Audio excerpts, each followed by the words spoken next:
অনলাইনে সবাই খারাপ ভিডিও বানায় না, আর সবাই ভালো ভিডিও বানায় না। তবে কেন সবাইকেই খারাপ বলা হয়? যারা খারাপ মাইন্ডের ভিডিও বানায় বা খারাপভাবে ভিডিও বানায় তাদেরকে আপনারা খারাপ কমেন্ট করেন বা খারাপ কথা বলেন, ঠিক আছে, কিন্তু যারা ভালো ভিডিও বানায় তাদেরকেও কেন তাদের সাথে গুলিয়ে ফেলেন? কারণ আপনারা ভালো জিনিস দেখেন না, খারাপ জিনিস দেখেন, এবং খারাপ ভিডিওগুলো মিলিয়ন মিলিয়ন ভিউ হয়। এগুলো কারা দেয়?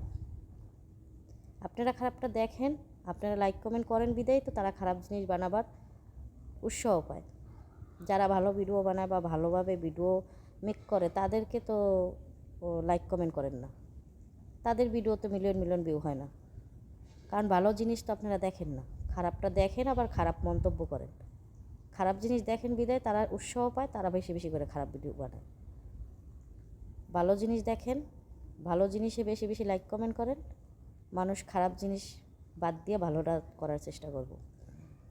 খারাপ বানাবার জন্য আপনারা পাবলিকরাই জড়িত। পাবলিক খারাপ জিনিস বেশি পছন্দ করেন, খারাপ জিনিসে বেশি বেশি লাইক কমেন্ট করেন, তারা বেশি বেশি করে খারাপ জিনিস বানায়, খারাপ ভিডিও বানায়।